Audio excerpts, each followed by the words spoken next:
بەناوی خوای گەورە و میرەبان خۆشەویستان و ئازیزان من ئەمڕۆ لە یەکەمین کەرنەڤاڵی کۆمەڵی دادگەری لە بازنەی هەولێر پەیام و سەرنجی هەواداران و دۆستان و ئەندامانی کۆمەڵی دادگەریتان بۆ دەگوازمەوە و لێیان دەپرسم بۆچی گرینگە دەنگ بە لیستی 147 کۆمەڵی دادگەری بدرێ و کۆمەڵی دادگەری لە ماوەی ڕابردوودا چی کردووە تاوەکو هاوڵاتیان دەنگدەران دەنجی پێ بدەن لەگەڵمان نابن.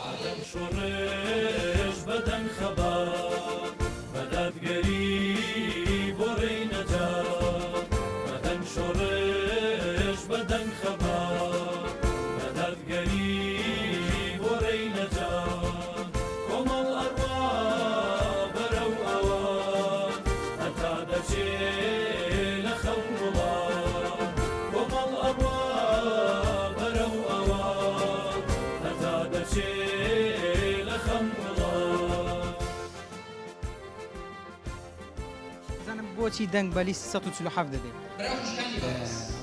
سەرتا بەخێرتان دەکەم وڵی لەبەرەوەی ڕابردوویان دیارە و پابندیان بە شەڕع و هەروەها بێت و بۆ خزمەتکردنی و میلەتەکەی یعنی جێدەستیان دیارە هێوکارەکان زۆرن بەڵام لەو کاتێ یعنی هەرەمیان ناتوانانی یعنی بڵێ لە ڕابردوودا کۆمەڵ خزمەتی خەڵکی کردووە وەکو پێویست بڵێ یعنی درێخیان نەکردو بەڕاستی لە خزمەتکردنی خەڵک وە سەرکەوتوش بوویتن ڕابردوش دیارە هەموو لایەک دەیبینێ وەڵڵا وە لە داهاتوش ئینشاءڵڵا ڕەچاوی زیاتریشیان لێ دەکەین ئینشاءڵڵا سەرکەوتو بن. کۆمەڵ چی بۆ گەنجان کردووە؟ سەرەتا بەخێرهاتنان دەکەین کاک ئیبراهیمجان وەڵڵاهی کۆمەڵ لە ڕووی هەموو سینەکان نەک تەنها گەنجان لە ڕووی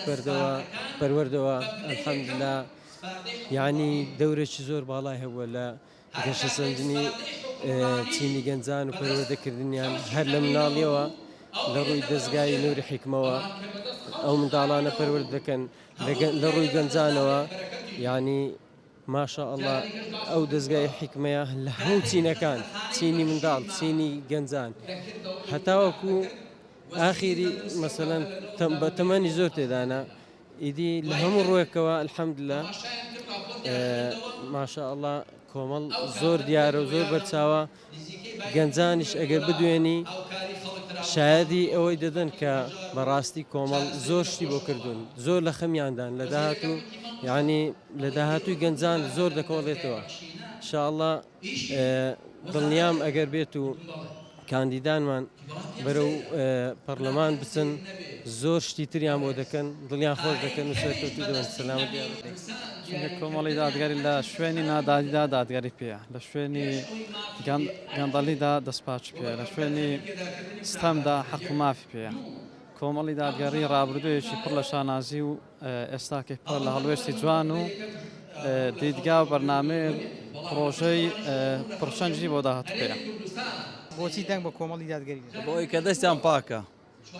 قاوێنن مەسەل هاواری فەقیر و فەقار دێن خزمەتی خەشی دەکەن بەری خزمەتی خەڵکیان کردووە بەری خزمەتی خەشیان کردووە زۆر. سلام علیکم با بزانم بۆچی دەنگ بە لیستی کۆمەڵی دادگەری دەدەیت؟ وڵی بەخێر بێن سەد چاوان دەکەم زار پێ خۆشحاڵم کە لە شوێنێکی وا دانیشتم دەستخۆشی لە هەموو لایەک دەکەم لە کۆمەڵی دادگەری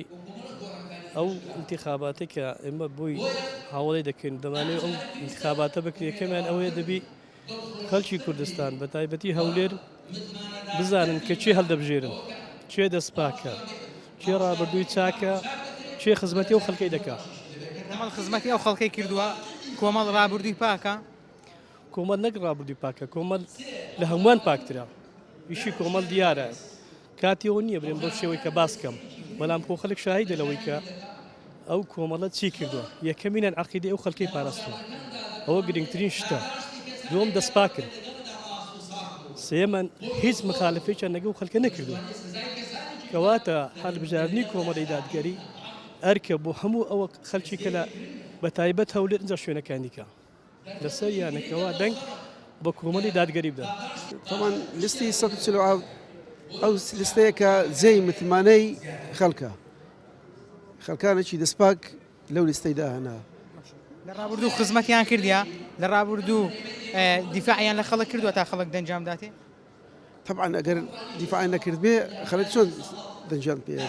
کە پێشتر لەوانەیە کورسیان کەمتر بووە لاوەی پێشتر کە توانیان بیکەنە سوار حەفت کورسی نیشانەی ئەوە بوو کە خەڵک متمانەی پێیان هەیە خەرکەشی دەستپاک و چاو نەترسن داکۆچکارن لە مافی ئەو خەڵکەی بەڵام کە خەڵک جێل لێ نەگری چارەی نییە کەواتە تۆ دەنگت بۆ لیستی ئەو بێگومان هەر لە بۆ 137 سلام علیکم بابزانم دەنگت بۆ لیستی 137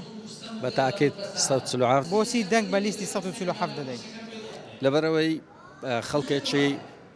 پەروەردەکرا و خەڵکێکی جێی باوەڕ و جێی متمانە و لە ڕابردوودا دیفاعیان لە بەها باڵاکانی کۆمەلگا کردیا لە ڕابردوودا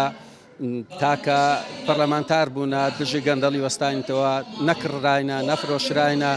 تاکە پەرلەمانتار بوونە نەتواندراینە زەفەریان پێ بردرێتن تاکە لیست بووە کاندیدی ئەوەی لێ بستیندرێتەوە متمانە لێ وەرگگیرێتەوە حەسانەی پەرلەمانی لێ وەرگگیرێتەوە تاکە پەرلەمانتار کە شەهید بووە لە بەغدا پەرلەمانتاری کۆمەڵی دادگەری بووە کەواتە جێگەی متمانەیە و داوا لە خەڵک دەکەین دەرفەتێکە لە پێشەوە متمانیان پێ بکەن دەنجان پێ بدەن ئەو هەل و دەرفەتە تا 4 ساڵی تر نایەتەوە بۆیە داوا لە هەموو کۆمەڵانی خەڵکی کوردستان دەکەین ئەوانەی دەست بە دەستنوێژن سوزدە دەبن ئەوانەی کەوا خۆیان بۆ مسلمان دەزانن دەنگ بدەن بەو کەسانەی کەوا پەروەردەی قورئانینە بەو کەسانەی کەوا خیانەت لە سەروەت و سامان و ئەخلاق و خوڕەوشتی کۆمەلگا ناکەن.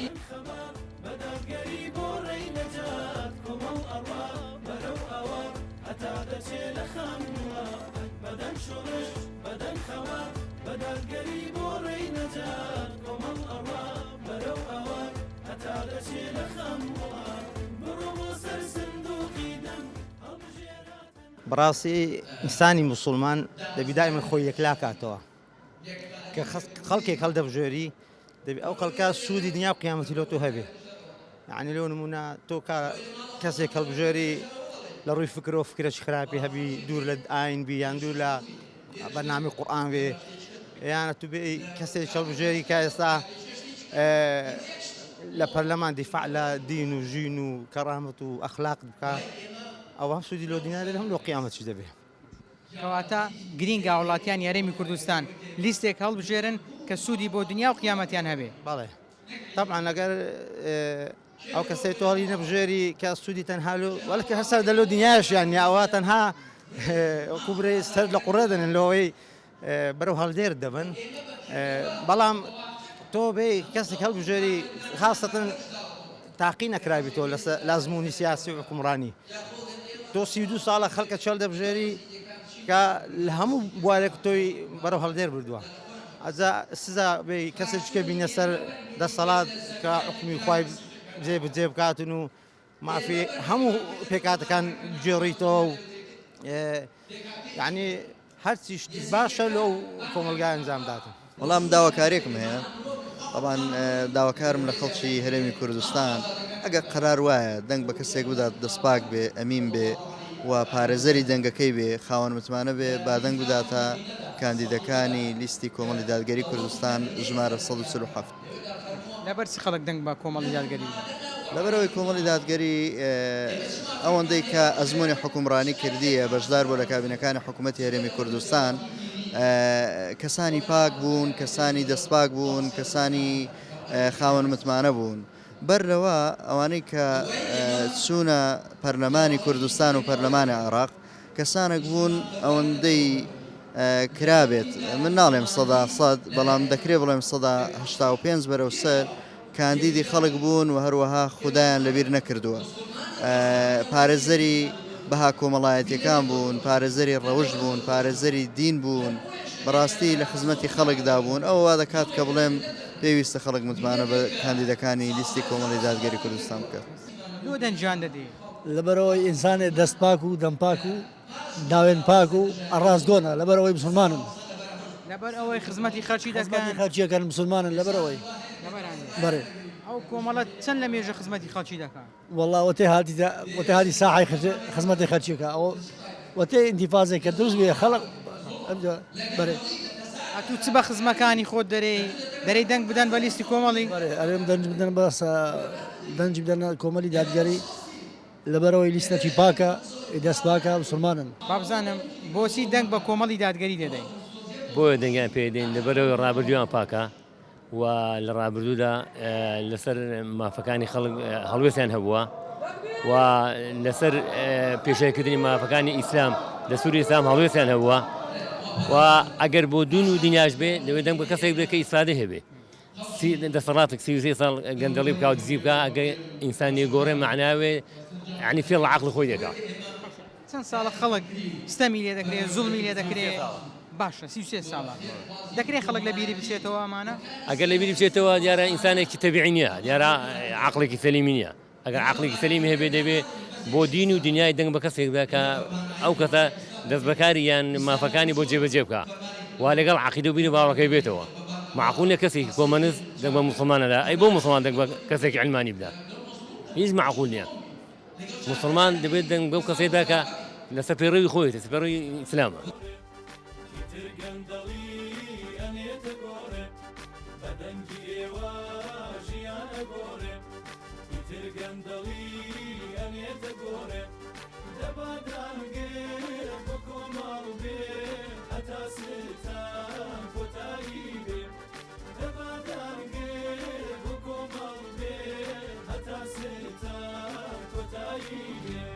لەبەر ئەوە دەنگی پێ ئەدەم شریعەتی خوای گەورە تەطبیقاکات و ئەهلی ئیسلامە و دیندارن و مسلمانن و دەنگن هەلو ئەوانەیە ئەگەر ئەوانیش نەمینە هەلو دیندارانە لۆ کەسی کەنیا بیژیمە ئەو زوڵ مستەمەی کە هەیە لە وڵاتەدا ئەو نەعەدالەتی نادادگەری هەیە بیگۆڕین بۆ دادگەری بۆ ئەوەی کە خەڵک هەمووی بەیەکسانی خاوەن ماف بی هەموو خەڵکی خاوەن مافی خۆی بی نەک هەندێکیان قڕ بن و هەندێکیان پڕ بن هەندێکیان خاوەن ماف بوون هەندێکیان بێما بن بۆ ئەوەی یەکسانی و عەدالەت بگەڕێتەوە ناو کۆمەلگاکەمان. لە ڕابردوودا کۆمەڵ خزمەتی خەڵکی کردووە هەتاوەکو خەڵک ئەم جارە دەنجی پێ بدە؟ بەڵێ ئەوەندەی بەپێی توانای کە دەسەڵاتی هەبوو بێ یان لە پەرلەمان بوو یان لە حکوومەتدا هەبوو بێ خەڵک گەواهی ئەوەی بۆ دەدەن کەوا دادگەریان کردووە کەوا گەندەڵیان نەکردووە کەوا لە خزمەتی خەڵکدا بووینە هەروەکو جەنابەت مامەسا باسی کرد ئەوانەی کە وەکو نەخۆشخانەی بەخشین و هەموو ئەو شتانی کە لە بەجۆری دەسەڵاتی خۆمان ئێمە دادگەریمان کردیە. بۆچی گرینگە خەڵک دەنگ بە کۆمەڵی دادگەری بدا؟ جیاوازی کۆمەڵی دادگەری لەگەڵ لایەنەکانی دیکە چییە؟ دەستخۆش بێت طبعاً گرینگە سەرەتا گرینگە خەڵکی دەنگدەر ڕووی لە ئیسلامیەکان بێت بەگشتی بە تایبەتی کۆمەڵی دادگەری کۆمەڵی سیفەتی هەیە کۆمەڵی میزە و تایبەتی هەیە کە ڕەنگە لە نێو حیزب و لانی دیکەدا نەبێ یان کە هەش بێ زۆر کەم بێت لەوانە کە کۆمەڵی دادگەری کەسی یەکەمی کۆمەڵی دادگەری زانایەکە مفەسیری قورئانێکە قورئانی تەفسیر کردووە لە 33 مجەلەد بەرگدا و نووسەری چەندین کتێبە و زۆرێک لە ئەندامانی سەرکردایەتی و مەکتەبی سیاسی قورئانیان لەبەرە و کۆمەڵی دادگەری چیان بۆ خەڵک کردو مامۆستا وەکو ئەوە کە چیان بۆ خەڵک کرد بێ قەنەعەتم وایە کەم ماڵ هەیە کە هەژار و نەدار بوو بێ با بڵێن محتاج بوو بێ شایستەی هاوکاری بوو بێ هاوکاری ئەو حیزبێ نەچوو بێتە ماڵ یعنی هەموو خەڵک دەزانێت کە دەستگای بەخشین چ ڕۆڵ و کاریگەریەکی هەبووە جا مانگانە ئەگەر خەڵک بە ئینساف و وجدانەوە سیرکە مانگانە دەستگای بەخشین یارمەتی چەندین خانەوادەی هەژار و با بڵێن خاوەن یەتیم و بێباوک دەدات بێگومان ئەگەر دەستگایەکی هەبێت لە کاتێکدا کە دەسەڵاتی نییە کە لە کاتێکدا ڕەنگە بودجەی ئەوەی نەبێ کە کەناڵ تاکە کەناڵێکی ئاسمانی کە هەی بێ سیاسیەکەی کە پەیامە زۆردا دەکەوێتە قەیرانی داراییەوە مەترسی ئەوەی لەسەر دروستە بێ کە ڕەنگە ڕابوەستێ ڕابگیرێ لەبەرەوە کە با بڵێن پارەی تەواوی لە بەردەست نییە بۆ ئەوەی کە پێویستە لە وەسائل لە ئەجهیزە و بۆ کارمەندەکانیشی لەگەڵ ئەوەشدا کە لە قەیرانی داراییەکی توندا دەژیت اینجا هەبوو مانجێک خەڵکی هەژار و با بڵێن شایستە و بنەماڵەیە کە منداڵ یەتیمیان هەیە لە بیری نەکردوون بێگومان ئەوە جێگەی ڕێزە بە ئینسافەوە دەبێت تەماشا بکرێ و پاداشتی باش بدرێنەوە.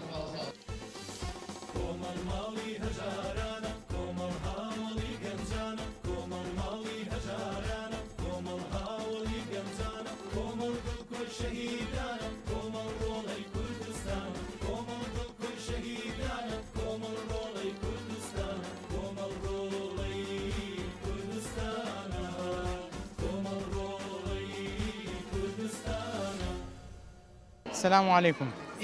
دەنجی تۆ بۆ چێە؟ کۆمەڵی دادگەری بۆ لەبەرەوەی ئیشەکانی باشە و ڕاستە و لەگەر خی ڕاستە بووێ کۆمەڵ ڕاستە؟ ڕاستە خزمەتی خەرچی کردیا؟ خزمەتی خەڵکی کردیا بە باشی؟ بە باشی کەواتە داوا لە دەنگدەران دەکەی دەنگ بە لیستی کۆمەڵ خوشک و بڕایان دەکەم دەنگ بە لیستی کۆمەڵی دادگەری بدەن. سلام علیکم بۆ دەنگ بە کۆمەڵی دادگەری دەدەین؟ لەبەرەوەی دەنگێکی حەق و ڕاستە بەڵێ خزمەتی خەڵک دەکا بە دڵسۆزی و لە پێناوی خۆش. چۆن خزمەتی خەڵکی کردووە؟ بە واقعی سەلماندوویەتی لە پێشتر لە ڕابردوو سەلماندوویەتی کە چۆن لە پەرلەمان و لە وەزارەت و بە هەموو نوعەک ینی لە پەرلەمانیش دیفاعی لە خەرچی کردیا؟ بەڵێ بەڵێ بە واقعی دیارە. سلام علیکم ئەتوو ئاڵای کۆمەڵت برن کردیە و بابزانم لۆ دەنگ بە کۆمەڵ دەدەین؟ ئەجەچی لە کۆمەڵ باشتر هەیە؟ ئەمن دەنگ دەدەم بە لیستی 147 ئینشاءڵڵا لە خوای گەورە دەپاڕێمەوە وەکو جێشتی کارەبایی ڕای دەمارێنین یعنی هەڕان دەمارێنین هەر نانێرین بەخوا بەڕاستیمە ئەوە داوا لە خەرچی کوردستان دەکەم داوا لە هەموو لە شار و لە دێ دەنگ بە کۆمەڵی دادگەری بدەن ئەگەنا ئەو پەنجە لە ڕۆژی قیامەتێ هەر ئەوەندە لێ ناکرێتەوە لە بنی ڕالێ دەکرێتەوە دەنگدان شایدیدانە شایدیدانە لە ڕۆژی دوایی لە ڕۆژی دوایی شایدن خەڵکی مسلمان بدەن دەنگ بدەن بە خەڵکی مسلمان بەو کاندینا خۆشەویستانە هەموو پاکن ڕاستن قورئان لە سینگن مەپستە حکوونە سلام علیکم بۆ بە دەنگ بە لیستی کۆمەڵ دەدەی بۆ دەنگ بە لیستی 147 دەدەی؟ والله دەنگ بە کۆمەڵ دەدەین لەبەروەی کۆمەڵ دەین بە خەڵکەکە خۆوە پەرێزی کۆمەڵ هەموو دیارە بەرنامەکانی هەموو دیارە یارمەتیەکانی هەموو دیارە لۆ خەڵکی هەژار و لۆ موچەخۆران و بەڕاستی زۆران هەر لە کنەمە وەکو یارمەتی دراینە نازانم چی بڵێم هەر پێشمەرگەکانن زروفیان زۆر ناخۆشە لایەنەکان کەمە یارمەتیمان دەینە. کۆمەڵ یارمەتی هیچ ماڵە بێباوکێکی داوە بوویتێت چەترێک لە بۆ منداڵانی بێباوە هیچ خزمەتێکی لەو وارە کردووە؟ طبعاً کۆمەڵ خزمەتی زۆری بێباوکانی کردووە دەتانن ڕۆژێکدا غڕیان کەنەوە کۆیان کەنەوە بەڕاستی ژیانیان هەموو لەسەر دەستگایەکانی خێرخوازی و بزات کۆمەڵی ئیسلامی. بەڵێ بەس شاهدیش دەبی ئینسان ڕۆژی قیامەتی پەنجەی شاهدی بزانی لە بۆ چێ دەداتن ئەتو پەنجەی شاهدی لە بۆ کەسەکی بدەی کە لە تاوانەکان و لە گەندەڵی و لە زوڵم و لە زۆرداری بەشدار نەبی ڕۆژی قیامەت حسابت لەسەرە. بۆچی دەنگ بە کۆمەڵی دادگەری دەدەی؟ کۆمەڵی ئیسلامی چکە کۆمەڵی ئیسلامی ڕاستە حەقا یعنی ئەمە ئەگە دەنگ بە کۆمەڵ دەنگ و نەحبار دەبین کۆمەڵ ڕاستە خەڵکی باشی تێدایە خەڵکی باشکاندی خەڵکی باشکاندیدا ئیشی باشیان کردێ لۆ خەڵکی بێ باوک هەموو عاش دەنە خەڵکی بێ باوک زۆر ئیش چاچیان کردیا کۆمەڵی ئیسلامی یعنی هەموو وەچەوەی گۆتی زۆر بەس زۆربی هەموو قورئانیان لەبەرا کۆمەڵی ئیسلامی ئیشی باشی کردیا هیچ ئیشەکی خراپی نەکردیا ئێستا. الحمدلله هەتا ڕادێکی زۆر مسلمان و تێگەیشتن و ئەوەی قورئانی هەردەستن و لەبەر هەندێک پێم خۆشە درم پێ خۆشە و لەسەر دەستوری ئیسلامەتی و ئەوەی نەدا کۆمەڵ خزمەتی خەڵکی کردووە بە باشی؟ الحمدلله هەتا ڕادێکی زۆریش خزمەتکاری هەمووان بووینەوە ئاگایان لە هەموو مسلمان و فەقیر و هێتیم و ئەژاران بووینە. کەواتە دەنگ بە لیستی 147 بدەن ئینشاءالله. بەڵێ ئازیزان و خۆشەویستان ئەوەی بینیتان و بیستان دەنگ و ڕەنجی هەوادارانی کۆمەڵی دادگەری بوو لە هەولێری پایتەختەوە لە یەکەمین کەرنەڤاڵی کۆمەڵی دادگەریدا هەواداران و لایەنگرانی کۆمەڵی دادگەری دەڵێن زۆر بە پەرۆشیەوە دەنگمان بۆ لیستی 147 و ئەم لیستە سەر دەخەین چونکە لە ڕابردوودا کۆمەڵ خزمەتی خەڵکی کردووە لە پەرلەمانی کوردستاندا کۆمەڵ داکۆچیکاری سەرسەختی مافەکانی هاوڵاتیان بووە هەمیشە لەبەرەی گەلدا بووە هەمیشە کۆمەڵ قوربانی داوە بۆ ئەوەی هاوڵاتیانی هەرێمی کوردستان بە خۆشگوزەرانی بژین هەمیشە کۆمەڵ ئەو هێزانەی ڕاگرتووە کە ویستویانە زوڵم لەم میلەتە بکەن و ڕایان دەگرێت بە دەنجی ئێوە بۆیە دەنگتان بۆ لیستی 147 کۆمەڵی دادگەری بێتن.